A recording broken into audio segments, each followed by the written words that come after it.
वायरचं 2 साईडनी आणि ती वायर कट करायची.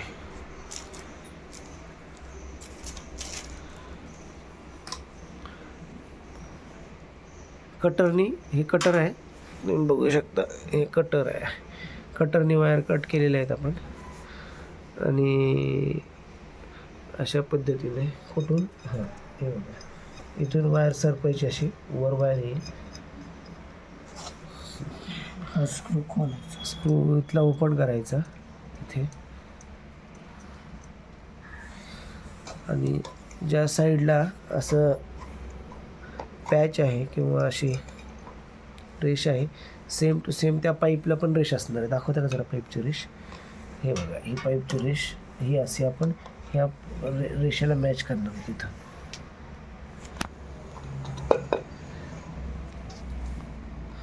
आणि तिथे आपण स्क्रू फिट करणार आहोत. हे बघा, इथं बघू शकता तुम्ही.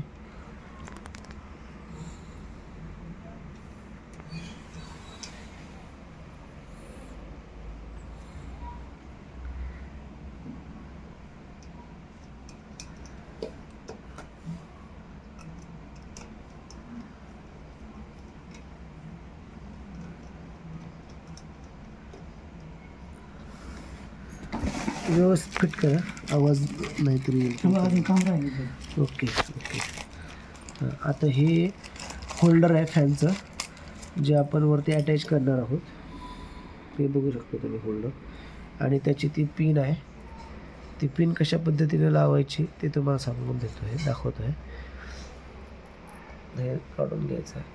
फॅन सगळा खाली फिट करून घ्यायचा, वरती फक्त अटॅचमेंटसाठीच ठेवायचं शिल्लक. वर फक्त आपण फॅन स्क्रूमध्ये यूज करणार. हे लॉक इन पी आपण बसवलं आहे, वायसर बसवलं आहे. वायसरचा छोटा वायसर एक आहे आणि मग नंतर एक स्क्रू पण आहे आणि त्याच्यासाठी नंतर एक पिन पण आहे. त्यासाठी आपण पिन पण त्याला अटॅच करणार आहोत. तर पिन अटॅच करणार नाही, तर अगोदर पाना असतो त्या पाण्याने आपण फॅन फिट करणार आहोत. इथं बघू शकता. इथे पहिला आपण हा स्क्रू बसवून घेतला, हा वरचा हा स्क्रू आता करत आहे. हा 1 नंबरचा स्क्रू बसवला आपण. त्यानंतर हा नट बोल्ट जो असतो तो बसवला आणि आता आपण तो पूर्ण टाईट करण्याचा प्रयत्न करत आहोत. त्यामुळे फॅनला हवा लागू नये किंवा फॅनचं हलू नये आणि आवाज येऊ नये फॅन हलून.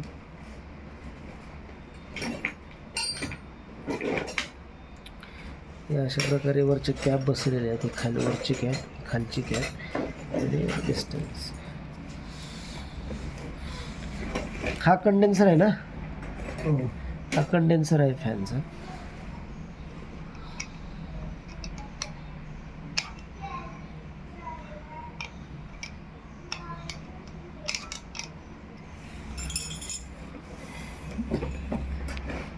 पाहण्याचे प्रयत्न करतोय आपण. हा बसतोय की हो? बसतोय हा.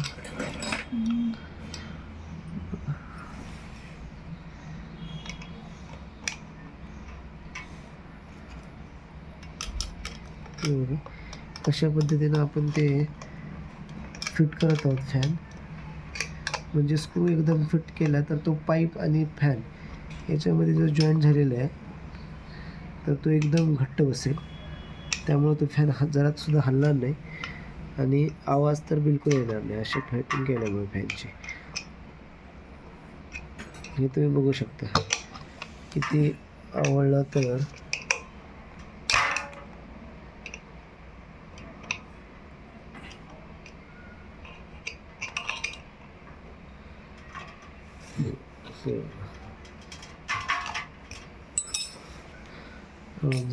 फॅन आता ही लॉक पिन आहे का? त्याची लॉक इन पी पण म्हणजे सेफ्टीसाठी. एवढं सगळं स्क्रू केल्यानंतर पण तो पडू नये म्हणून आता आपण त्याच्यामध्ये दोघांमध्ये डिस्टन्स वाढवणार, म्हणजे जेणेकरून तो आवाज किंवा काही झालं तर तो पडू नये. एवढा पद्धतीनं तो फिट केलेला असतो. त्यामुळं फॅन पडायचा चान्स खूप कमी आहे. खूप म्हणजे 100%च्या पेक्षासुद्धा म्हणजे फॅन खाली पडणारच नाही, इतक्या पद्धतीनं तो आवळलेला असतो. त्यामुळे फॅन पडेल याची भीती मनात बाळगण्याचं काहीच कारण नाही. आता आपण वायरिंगला सुरुवात करतो. फिटिंग झालेलं आहे, पाईप आणि वरचे कॅप टाकून आणि त्याच्यामध्ये वायर टाकून प्रायमरी फिटिंग झालेलं आहे. आता वायरिंग करूया. वायरिंगकडे लक्ष द्या. वरचं कट करून घेणे कटरने, आणि खाली तर ऑलरेडी कट झालेलंच आहे, आणि थोडीशी वायर कट करून त्याचं येलो कलरचं जे कवरिंग आहे ते आपण काढून टाकत आहे. हे आता फॅनचं कनेक्शन आहे. नंतर बघूया आता कशा पद्धतीने कोणती वायर कुठे बसेल. ॲक्च्युली खरं वेगळ्या रंगाच्या वायर पाहिजे होत्या, पण आपल्याकडे आता फक्त येलो कलरचीच वायर असल्यामुळं आपण तीच वापरत आहे, बरोबर का? किंवा एक रेड आणि एक येल्लो अशा कॉम्बिनेशनमध्ये पण तुम्ही वापरू शकता. आता कोणती वायर कुठे बसवावं लागेल आपल्याला? तसं काय नाही, कुठली कुठे बसेल. हां, पण कलर वाईज जर केलं असतं आपण, समजा फॉर एक्झाम्पल रेडवरती आणि येल्लो खाली, हां, किंवा हे बघा इथं कंडेन्सरच्या बाजूला एक सॉकेट आहे, त्या सॉकेटमध्ये वायर टाका तुम्ही आणि त्याला अशा प्रकारे फिट करा. तुम्ही बघू शकता फिट झालेली आहे. आता आपण दुसरी वायर पण त्याच्यामध्ये फिट करत आहोत. खाली खाली आहे, खाली आहे. हे बघा इथे फिट करत आहोत अशी प्रकारे वायर. आपल्याकडे कलर कॉम्बिनेशन असल्यामुळे आपण येलो कलरच्याच वायर वापरलेल्या आहेत. पण जेव्हा आपण आता वरती हँग करू फॅन, त्यावेळेस आपल्याला कनेक्शनला कोणती वायर कुठे लावायची ह्याचं पण काहीतरी असेल ना. आता समजा वरची रेड आहे, तर आपण कोणती लावणार वरती कनेक्शन करताना? मेन कनेक्शनला वरती. अच्छा, वरची वायर तिथं कनेक्ट करणार रेडवाली, आणि खालची जी येलो आहे ती समजा खाली कनेक्ट करणार. दोन्ही वायरचं कनेक्शन झालेलं आहे. आपल्याकडे नाही आहे का वायर दुसऱ्या कलरची? नाही, तसं काही विषय नाही कलरचा. हे बघा जी काही वायर केली होती ते सगळं झाकून झालेलं त्या कॅपने.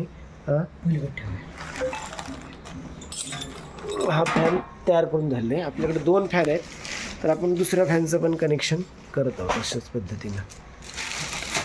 हे तुम्ही बघू शकता, वर 2 वायर काढलेले आहेत तिथं असं.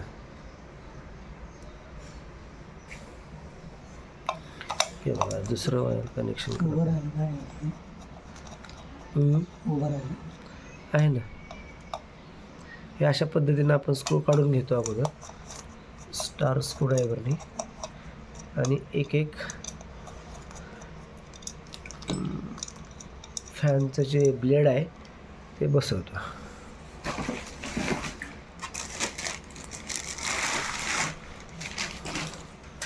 मी तुम्हाला तो डिफरन्स पण दाखवणार आहे.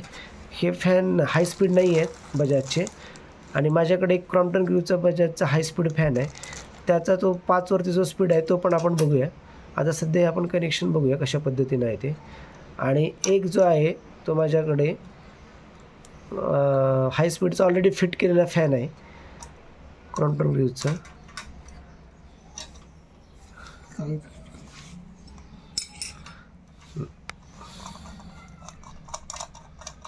त्याचा स्पीड व या फॅनचा स्पीड आपण दोन्ही एक प्रॅक्टिकल टेस्ट घेणार आहोत, डेमो, की दोनच फॅनचा आणि नुसतं स्पीड नाही तर हवेमध्ये काय फरक पडतो का हे पण आपण बघणार आहे. म्हणजे कोणाची हवा फॅनची चांगली आहे हे पण आपण चेक करणार आहोत.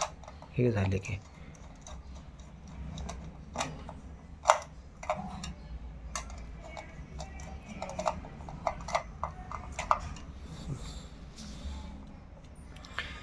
एक ब्लेड तयार झालेलं आहे लावून आपलं. आता सेकंड ब्लेड आपण लावत आहोत.